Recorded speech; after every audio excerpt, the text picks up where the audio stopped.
Hi everyone, welcome to Charting Change in Legal. I'm Carolina Hill. I'm the editor-in-chief of Legal IT Insider. And I'm Ari Kaplan, an analyst that covers the legal industry. Hi, Caroline. How are you? Hey Ari, I'm good, thank you. Yeah, another busy week in legal tech world. Has it been a busy week? I feel like as we're plugging along toward, or racing actually, toward the end of the year, there was a little bit of a break, to be honest. I think that October was a very busy conference month. People were bouncing around from city to city and event to event. So glad to just be heads down doing some research and writing. I still have been in conference season. So I was at Net Documents conference yesterday, and I've got another conference next week by Lex Fusion, which is coming over from America to host a conference, like not really a conference, it's kind of invite only thing at one of the big law firms. Um, so yeah, I still haven't had that much time at my desk, unfortunately. But I have been doing some writing, Ari. I've been So tell me, tell, tell, tell me about that. Although I'm eager to hear and see the results of your discussion with the team at Lex Fusion. You know, smart, dynamic group of folks and driving conversation in an important area. I participated in the Lisbon legal tech event yesterday with Dennis Kennedy, Jeremy Burge, and Mary Omerad, who led a discussion about uh, AI, but it was a much more practical, thoughtful conversation and with like real examples. It was like a very, very interesting discussion that we had. And I could put a link to it when I share this discussion because it's publicly available. But they did a great job, and it was just an interesting kind of global look at what people are thinking. They're really smart. Actually, do you know, we talked about this, and so I won't kind of go on about it too much, but one of the conversations, you and I have a ton of conversations, and they all help our thinking in terms of how we're sharing our knowledge or growing knowledge around particularly Gen AI at the moment, which is Yeah. what Lex Fusion is here to talk about.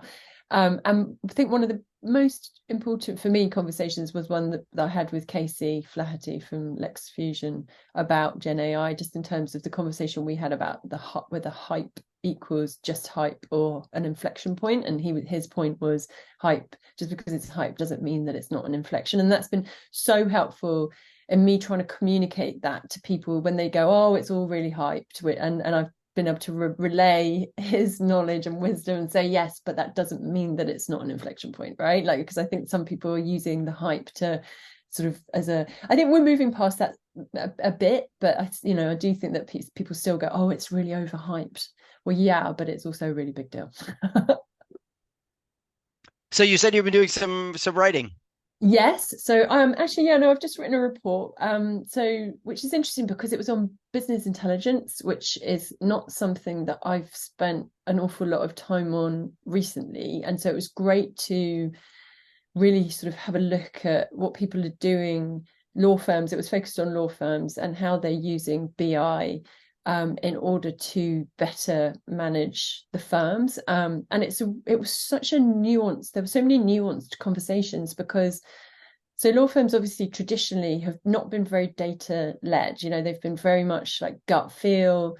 And even now with BI available, I think there's a cultural difficulty in that lawyers still don't like to be told how to do what they do using numbers necessarily. So it was a case of, even if you've got BI, how do you make it work? How do you make it stick? How do you make it make a difference? And there's so many clever things that you can do with BI that it's very difficult to do just with human observation and experience. So that one of the things we were looking, there were two interesting things, and then I'd love to get your take just from your sort of conversations. But so one of them was about gut, yeah, so I've said about gut feel actually. One of them was about the billable hour, right? So there are two things. One was billable hour and whether how you reward people through, looking at utilization. And the other one was about write-off. So the utilization was a cultural thing about we've been so wedded to the billable hour and individual utilization, but there seems to be a real shift using BI towards perhaps looking at a broader team, the way a team functions, so that you enable people to behave in the way that they are best at. So for example, if you've got a great person who's good at winning business, they don't necessarily need to be recording time in the same way as somebody else, right? And that BI is being used to perhaps look at team performance and reward team performance, which on a cultural level is perhaps is better. And then the other one, so around things like write-offs, which, so when individuals, lawyers perhaps don't always have the confidence sometimes to, to sort of, I don't know, that they do write-offs all the time. But when you look at it cumulatively, it can lead to a huge number, particularly when you do it across the whole firm, across all of the fee earners. And it's really interesting. And the opposite is true when you find time using a piece of technology or something that ends up showing that there's a half an hour times 100 people who weren't billing that time or didn't capture it because they weren't efficiently spending their time. They had a bunch of post-it notes and they weren't using technology or some sort of AI tool, or they were not doing it contemporaneously. That has been shown to be an issue also, which makes the firm wildly more profitable. Yeah, no, true. So it was a case of, really moving, but moving away from that, non-scientific, non-data led approach, which firms are starting to do, the firms that I spoke to. But it's really interesting because obviously, you need to make it have teeth. So they were saying, if you're only going to reward utilization, for example, in terms of compensation, what they're seemingly trying to do is build in a lot more or measure and reward other behaviors. So for example, business development, or actually some people are using it in quite a sophisticated way to measure compliance. So are you doing what you need to do when you need to do it? Sharing across teams, which from being an ex-lawyer, I remember being, and seems to be a perennial issue of cross-selling is very difficult. People tend to hoard work, which doesn't benefit the firm. But and so they're trying to use it in quite a sophisticated way, the ones that have been using it for a while. But unless you reward the behavior that you're trying to encourage, it's just a bunch of numbers. So there's so many different, I found it fascinating because it's not just about technology. As we know from all of these conversations, it's about culture, right? And that's always the way. And do you have the right culture? Do you have the right management? Do you have all of the buy-in in order for the technology to do what it needs to do? And this is the conversation that you and I have, regardless of the sort of tech we're talking about. Well, I typically try to stay away from predictions of the future and also trying to determine how some new kind of technology is going to transform the profession. However, there isn't any question that the issue of value and the value of legal services and the value of completing certain kinds of projects will be in much greater focus in the coming year because firms will have to adjust for the fact that maybe an associate used to spend 2 hours or 3 hours or 5 hours on something that now a machine will do in seconds or minutes. How do you even price and charge for that?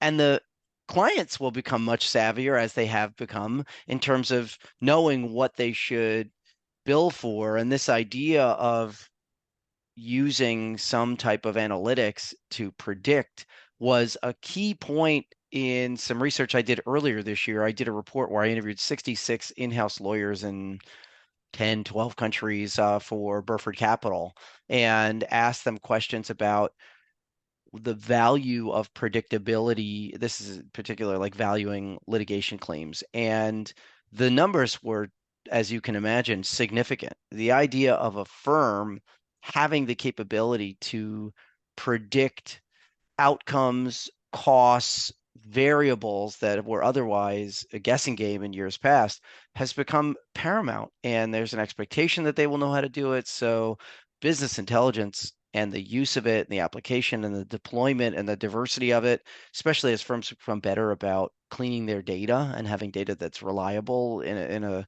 sort of a large language model centric future, there's just, that's a winning discussion, and I'm guessing a lot of people are very interested in that research. So you hit the nail on the head with the value, like, so that's what they're trying to move towards, so what is this worth to you, rather than necessarily measuring it purely by units. What is this worth to you, and if I can do it quicker, I can pass on the value to you as the client, right? Like, rather than trying to reward behavior which is the opposite, which is I'm going to try and take as much time as possible, which just kind of defies the imagination, defies logic rather. And then yeah, so it's fascinating. Well, but firms will really have to try to decide. So a machine would take seconds or minutes that a lawyer, even a junior lawyer, would take hours, and then they're going to have to try to figure out, well, the value isn't nothing, right? If the machine takes seconds, the value can't be nothing. And the value isn't necessarily based on time, but it's based on the worth, as you said. What is it worth to the client to get this completed, to get it done, to have the validation of the law firm, of the machine's work or the bionic lawyer's work, et cetera. And so the firms will have to really start deciding where can they have some type of divergence from the billable hour, but not necessarily not charge, or they'll have to come up with some other model and experiment with it. And it'll be really interesting to see how this works. But obviously, they're going to have to base it on something. So I get the impression that what they're doing, not in all cases, but in most cases, they are still measuring time behind the scenes, right? Even the ones that are trying to move away from that at the front end, the back end, they're still measuring time, but at the front end, they are using profit and giving teams, for example, some of the more progressive ones. They're giving teams a profit figure, and they're saying, right, you make that, you do that, you get people, you manage your team, you get people doing the right stuff, you get in the right roles. If you've got a business person that's good at business, winning business, they go do that.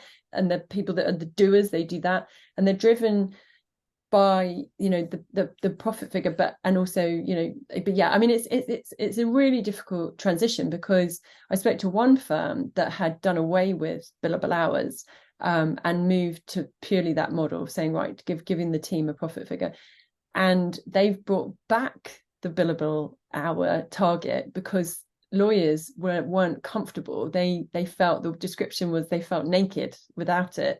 And I think that's the trouble, right? Like when you're so used to measuring your time in that way, it's really hard to move to a value-based system. I think they're gonna need to work out culturally how they do that. And it depends on the size of the firm, the type of practice. There are clearly smaller boutique firms that have found tremendous success on value. There are obviously firms, small and large, that have found success using a contingency fee model. But even in a lot of those instances, they certainly measure productivity. I mean, I don't typically bill by the hour, and certainly I'm only working for myself, but I use a tracker to see how much time I'm spending and if this project was worth it, and where I was spending time. And I think that as firms and individuals and organizations generally, because even some in-house teams have talked to me about measuring the time they're spending. They're not obviously billing, and they leave the law firm to avoid that, but they still want to be tracking. And the pandemic brought this back into focus because people wanted to know what people were doing. They were like, look, you have total freedom. We trust you completely, but we want to get a sense of, is this going to be done next week? Is it going to be done in 3 weeks? Is it going to be done tomorrow? And so business intelligence will just become more and more important. Yeah, I left practice partly to get away from timekeeping. I worked for a place where the billable hour is so interesting. If it's hanging over you all the time because you're waiting to do it, it's a nuisance. But I worked at places where you really had to bill and enter your time before you left for the day or before you started work the following day. Like you couldn't, it never lingered. And so it was just there. Although sometimes I worked on so many different things and built tiny increments to so many different kinds of matters in litigation that I would joke, who do I bill for the time I spent billing? So you're right, there was a time element to it, which is why you're starting to see so many time capture tools picking up the activity without anybody proactively putting it in. They're just Yeah, sort of identifying it, and maybe you're triaging it or organizing it rather than having to write narratives. And that's I mean I'm excited to have our next conversation, because I think that some of this generative AI, as I'm starting to take a bunch of LinkedIn learning classes and having more and more conversations. And as the people I'm talking to are becoming more thoughtful and experienced with it, the sort of create the narrative, write a set of questions, all of those things tend to be a much more efficient way to spend your time with this aid, whether it's going to, replace, that's a whole other conversation that Oh, that's for next people time. are But do you having. know Yeah, what? yeah, yeah. We said that we said we'd be unusually concise today, didn't we, Ari? So Yeah, which is impossible for us, but I do love this conversation, and maybe what we'll do is have two concise conversations in a row. But Caroline, it's always a privilege, and I really appreciate it. And I look forward to your feedback from the events you're going to in the following week. I look forward to it. Bye, All Ari. right, see ya. Bye.